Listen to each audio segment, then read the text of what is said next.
Pitts goes to the end zone. Terrell, touchdown, Michigan. Unbelievable. They storm back, a 70-yard screen pass, and now the big shot to David Terrell on back-to-back plays, the second one for a touchdown. Here's Terrell up here. He's going to go down and clear it out and come all the way across. The reason he's got time to do that is because the quarterback has time to roll out. Rolls all the way to his right. Now look what he's doing. He's throwing the ball all the way back over here to the receiver that's running away from two defenders. In the star-studded 1998 recruiting class, the excitement for Drew Henson outshone the rest. He of the 500-foot home runs and the 100-yard bombs he could throw, if you believe his high school lore.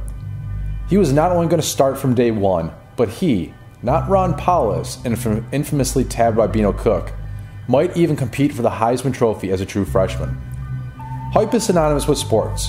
We're always on the lookout for the next big thing, for the next Woodson, Hart, for the next Braylon, for the next Brady. Did Henson live up to his hype?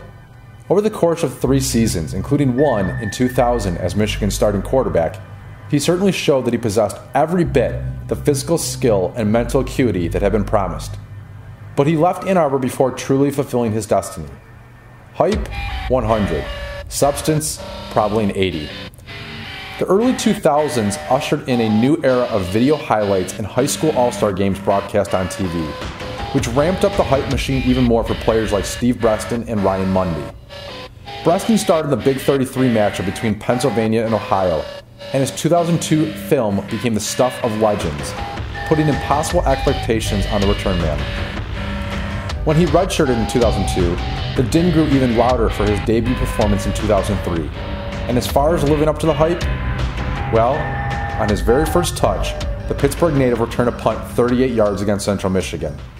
He finished his first afternoon in the winged helmet with 157 all-purpose yards on just 8 touches, an average of 19.6 yards per opportunity. Breaston never became a stud wide receiver, but he was every bit the weapon on special teams the hype promised. Perhaps the first off-the-charts crazy high hype of the Rivals.com, Scout.com recruiting machine was in 2005 when East Grand Rapids running back Kevin Grady was named a 5-star prospect.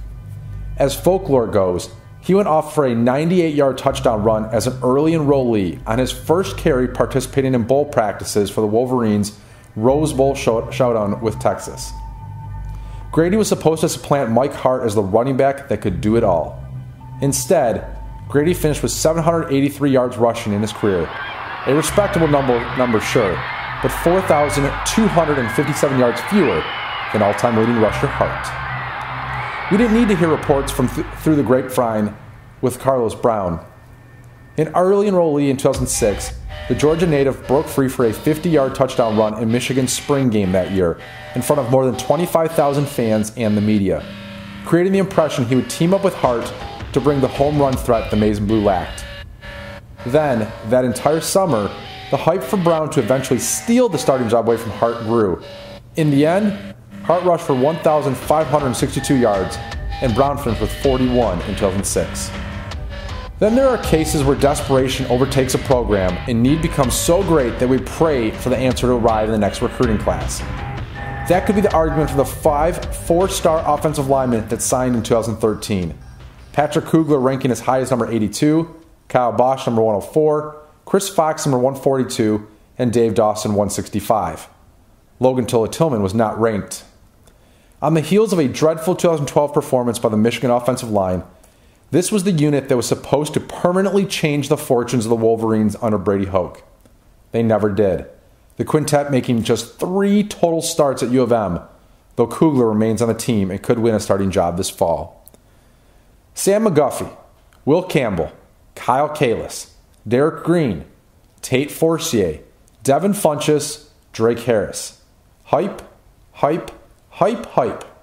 Some of it stemming from recruiting rankings, some from early career success, some from spurning rivals Michigan State and Ohio State, some from talking of big games, some from the sheer absurdity of YouTube clips. Few players are immune, and often the hype is just too much.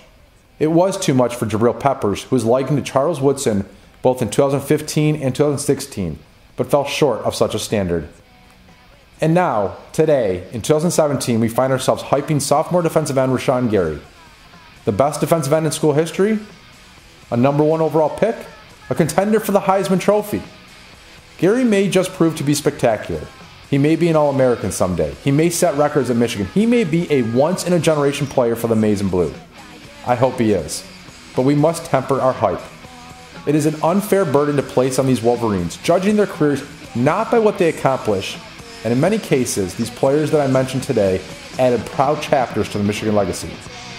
But we judge them by the impossible expectations we create for them.